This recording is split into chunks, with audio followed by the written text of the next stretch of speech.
안녕하세요. 말씀과 함께 기도. 오늘은 71일차 우리 데살로니가전서 4장부터 5장까지 그리고 이어지는 데살로니가 후서 서론 말씀 가이드 시작하도록 하겠습니다.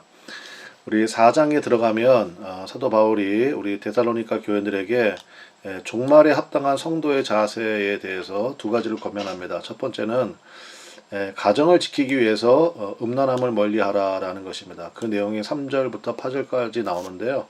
3절 말씀이 가장 중요하죠.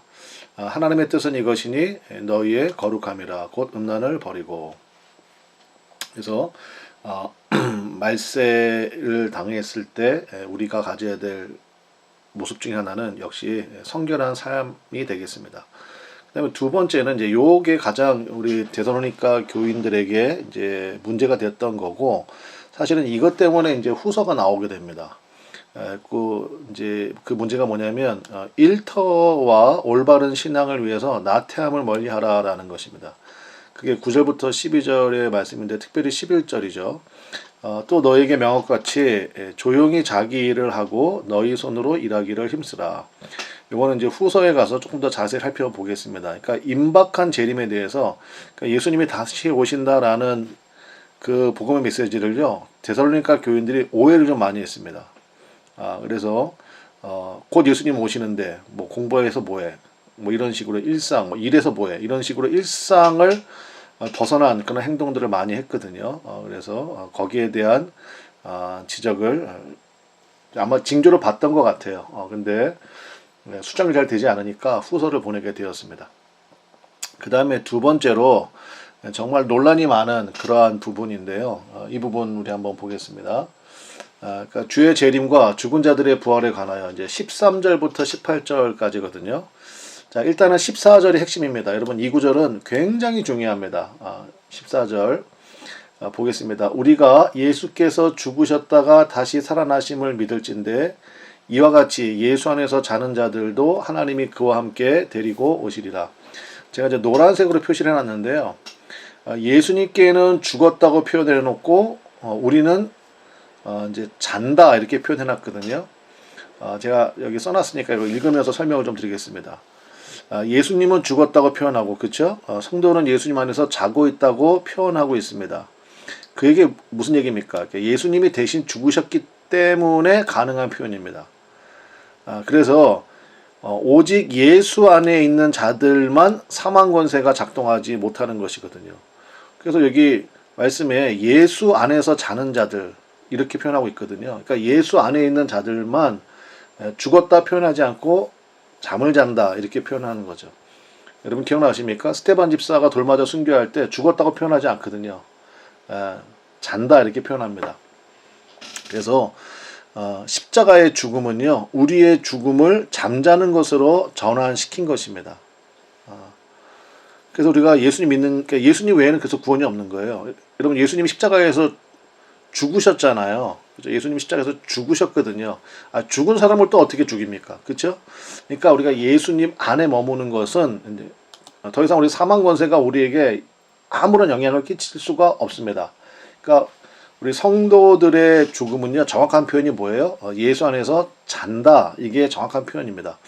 그러면 예수님 오실 때까지 자는 거냐? 그게 아니고요. 2번, 죽으면 곧장 천국입니다. 죽으면 곧장 천국이에요. 그래서 우리가 육신을 떠나면 이게 죽은 거 아닙니까? 우리 육체가 죽은 거잖아요. 육신을 떠나면요, 영은 주와 함께 즉시로 주님과 함께 거하게 됩니다. 그 누가복음 23장 43절 말씀, 여러분 잘 아시는 말씀인데, 오른편 강도가 예수님을 구주로 영접했잖아요. 그때 예수님이 하신 말씀이 뭐라고 그랬습니까? 오늘 내가 함께 나와 함께 낙원에 있으리라. 그래서 여러분, 죽으면 곧장 천국이에요. 그러면 자, 3번. 자, 이거 좀 굉장히 논란이 많은 구절입니다. 3번 보겠습니다. 3번. 자, 성경과 역사적 전통을 근거로 보면, 그러니까 역사적 전천년설이 이제 많은 지지를 받고 있습니다. 그러니까 천년왕국 들어보셨죠? 그러니까 천년왕국 전에 예수님께서 재림하신다. 그게 전천년설이에요. 그러면 후천년설은 뭡니까? 천년왕국 후에 예수님이 재림하신다고요. 그 다음에 무천연설도 있습니다. 그건 상징적인 의미일 뿐이지 천연왕국은 없다 이건데, 정통 교단은 역사적 전천년설을 지지합니다. 그렇다고 뭐 후천년설이나 무천년설에는 복음적인 분들이 전혀 없냐, 그렇진 않아요.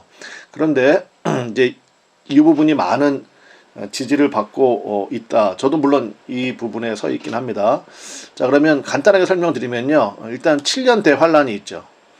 7년 대환란 후에 그 다음에 예수님께서 이 땅 가운데 재림하십니다.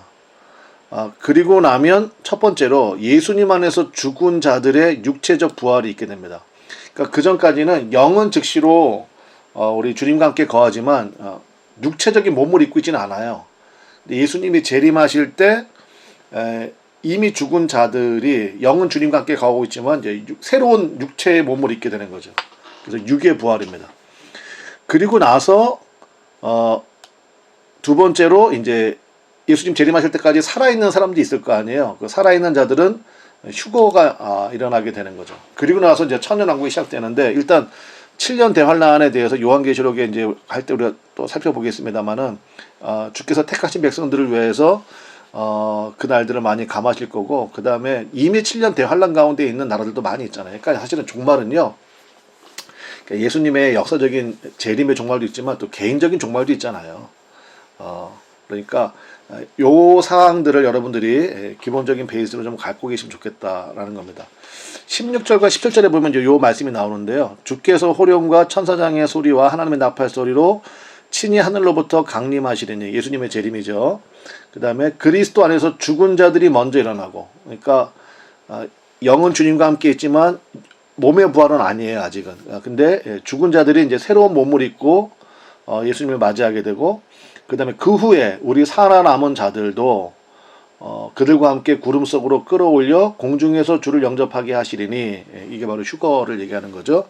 그리하여 우리가 항상 주와 함께 있으리라. 그리고 나서 천년왕국, 그리고 그 뒤에 새하늘과 새 땅. 우리가 이렇게 이해할 수 있겠습니다. 근데 제가 조심스러운 것은 뭐냐면, 이게 정말로 중요하다 그러면 성경이 자세하게 설명했을 거 아닙니까? 그런데 제가 앞서 말씀드렸죠. 논란이 좀 많아요. 난해 구절이기도 하고. 그러면 우리는 이렇게 고백하는 게 좋습니다. 성경이 가는 데까지만 가면 됩니다. 이거를 막 연구를 하고 막 이게 어떻게 될 것이냐. 근데 정말 중요한 건 뭐예요? 18절이죠. 결론은 뭡니까? 공포가 아니라 위로라는 것입니다. 그래서 18절, 그러므로 이러한 말로 서로 위로하라. 그래서 이제 그 이야기가 이제 뒷부분에 계속 자세하게 나옵니다. 후서에 가면 이 얘기가 나오니까 그때 다시 한번 하도록 하겠습니다. 그래서 여러분, 예수님 안에 있는 우리들은요, 제가 이제 한번 말씀드렸지만, 우리는 육체적인 죽음만 있잖아요. 그죠? 영혼이 죽는 일도 없고, 영원히 죽는 일도 없습니다. 그래서 우리가 전도하는 게 중요하고, 그렇겠구나. 이 정도 우리가 알고, 정말 주님의 재림을 기대하는 그러한 믿음이 중요하다 하겠습니다. 그래서 이단들이 이런 거 가지고 자꾸 공포 분위기를 조성해요. 그럴 필요 전혀 없다는 것입니다. 여러분을 사랑하신 분이 오시는데 그게 공포입니까? 죄를 지은 사람들한테는 공포죠. 근데 우리에게는 영광의 날이라는 것입니다. 자, 5장으로 들어가면 이제 마지막 때 성도의 행동 양식에 대해서 이제 언급을 하고 있습니다. 그래서 첫 번째는 주의 재림을 제가 앞서 말씀드렸죠. 혹은 개인적인 종말을 준비 없이 맞이하지 말라는 것입니다. 이게 정말 중요한 거 아닙니까? 6절에 그러므로 우리는 다른 이들과 같이 자지 말고 오직 깨어 정신을 차릴지라. 그래서 깨어있는 믿음이죠. 깨어있는 믿음은요, 기도해야 영적 감각이 살아나게 되어 있습니다. 그래서 깨어있는다는 것은 뭐냐면 기도로 주님과 동행하는 걸 얘기하는 거예요. 그 다음에 2번, 이제 데살로니가후서에 이제 거의 주제가 2번이 될 텐데요. 일상에서 전신갑주를 입고 무장하라는 것입니다. 8절에 보니까 우리는 낮에 속하였으니 정신을 차리고 믿음과 사랑에 호신경을 붙이고 구원의 소망의 투구를 쓰자. 우리 에베소서에 나오는 하나님의 전신갑주에 약간 요약본 같은 느낌이 있죠. 그래서 하나님의 전신갑주를 일상에서 입고 무장해야 된다. 그 다음에 3번, 영적 공동체가 중요하다. 바로 교회 생활을 얘기합니다. 그래서 11절에 그러므로 피차 권면하고 서로 덕을 세우기를 너희가 하는 것 같이 하라. 그래서 피차, 그 다음에 서로 덕 세우기. 이게 뭐예요? 공동체, 교회 생활이죠. 그러니까 신앙생활은 절대로 혼자 하는 게 아닙니다.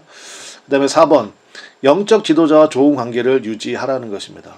굉장히 중요하죠. 그래서 12절부터 13절까지 주 안에서 너희를 다스리며 권하는 자들, 영적 지도자를 얘기하는 거죠. 너희가 알고 그들의 역사로 말미암아 사랑 안에서 가장 귀히 여기며 너희끼리 화목하라.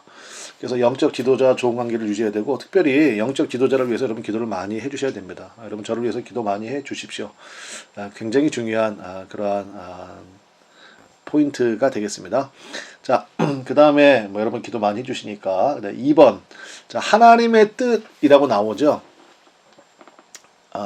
16절부터 18절까지 굉장히 유명한 말씀이죠.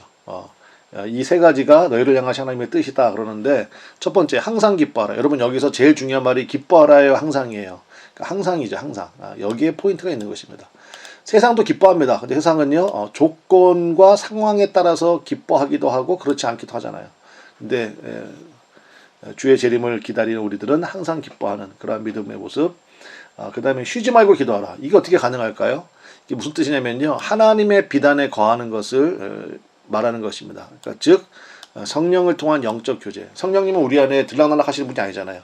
내 안에 성령님이 계시죠. 그 성령님과의 영적인 교제를 얘기할 때 이런 표현을 했다고요. 그래서 성령님을 의식하고 성령님의 말씀에 인도함을 받고 성령님과 동행하는 그러한 삶의 모습, 그러니까 하나님의 비단에 거하는 것, 이게 쉬지 말고 기도하는 삶의 자세고요. 그 다음에 범사에 감사하라. 이것도 마찬가지죠. 감사라의 포인트가 있는 게 아니라 범사에가 있습니다. 그래서 여러분, 범사에 어떻게 감사합니까? 하나님의 다스리심을 믿어야 범사에 감사가 가능합니다. 그러니까 사실은요, 감사부터 먼저 드리는 게 여러분 좋아요. 그래서 제가 해가지고 구레네 시몬 써놨는데요. 구레네 시몬 처음에는요, 속된 말로 재수 없다 생각했을 거예요. 저 사람이 지고 가는 십자가를 왜 내가 대신 져야 돼? 근데 여러분 아시잖아요. 그 사건을 통해서 구레네 시몬 가정이 마가복음에 나오고 로마서도 나오지만 완전히 기독교 명문 가정이 됐죠. 그러니까 범사에 미리 감사하는 것. 그러니까 구레네 시몬이 이 말씀 알았으면 오늘 재수 없는 날이다 이게 아니라 오늘 감사한, 진짜 내 인생의 최고로 감사한 날이구나 이렇게 할 수 있을 거 아닙니까? 그러니까 하나님의 주권, 하나님의 다스리심을 여러분 믿으시죠? 그럼 먼저 감사하십시오. 어떠한 상황이 됐든지 간에 합력하여 선을 이루게 하신 하나님의 역사를 보게 될 것입니다. 자, 그리고 이제 데살로니가 후서 서론 말씀을 하고 오늘 마치면 좋겠는데요. 자, 기록 목적은 세 가지입니다. 첫 번째는 뭐냐면 첫 서신, 이게 뭐예요? 데살로니가 전서겠죠. 이 첫 서신이 효과를 제대로 발하지 못해서 불과 3개월 만에 다시 써서 보낸 것이 후서입니다. 급히 다시 써서 보냈습니다. 특별히 임박한 재림에 대한 오해가 발생했어요. 그러니까 예수님의 재림을 기대하고 예수님의 재림을 소망하는 거, 이건 좋은 거잖아요. 근데 부작용이 생긴 것입니다. 오해가 발생해가지고. 그래서 2장 2절에 보니까 영어로나 또는 말로나 또는 우리에게서 받았다는 편지로나, 이거 데살로니가 전서를 얘기하겠죠. 주의 날이 이르렀다고 해서 쉽게 마음이 흔들리거나 두려워하거나 하지 말아야 한다는 것이라. 그러니까 지금 데살로니가 교인들은요, 마음이 흔들리고요, 그 다음에 두려움에 사로잡혔다고요. 임박한 재림이 때문에. 그거 잘못됐다는 것입니다. 그래서 2번, 일하지 말고 재림만 기다리는 자들이 증가함에 따라 일상과 생업으로 돌아가도록 강한 어조로 권면할 목적으로 후서를 보낸 겁니다. 일하지 않는 자들이 굉장히 많이 급격히 증가했어요. 데살로니가 교인들 가운데. 그래서 그거 올바른 신앙 아니다라는 거죠. 그걸 위해서 3장 10절에 보니까 우리가 너희와 함께 있을 때 너희에게 명하기를 누구든지 일하기 싫어하거든 먹지도 말게 하라. 나중에는요, 교제도 하지 말라는 얘기까지 합니다.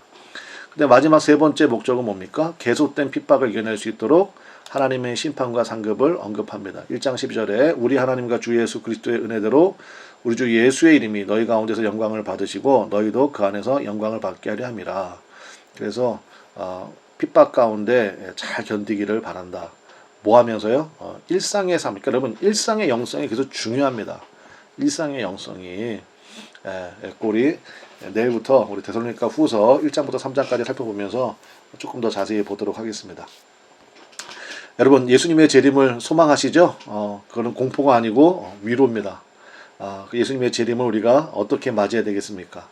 내게 주신 삶 가운데 일상의 삶을 잘 살아가면서 그리고 아직도 예수님의 복음을 듣지 못한 자들에 대한 안타까움을 가지고 그리고 살펴본 대로 항상 기뻐, 조건에 관계없이 항상 기뻐하고, 그리고 범사에 감사하고 성령 안에서 걸어가는 것이 마지막 때를 살아가는 우리 성도들의 기대할 모습이라는 것입니다. 우리 그 은혜 붙들고 기도할 수 있는 우리 모두가 되시기를 바랍니다. 감사합니다.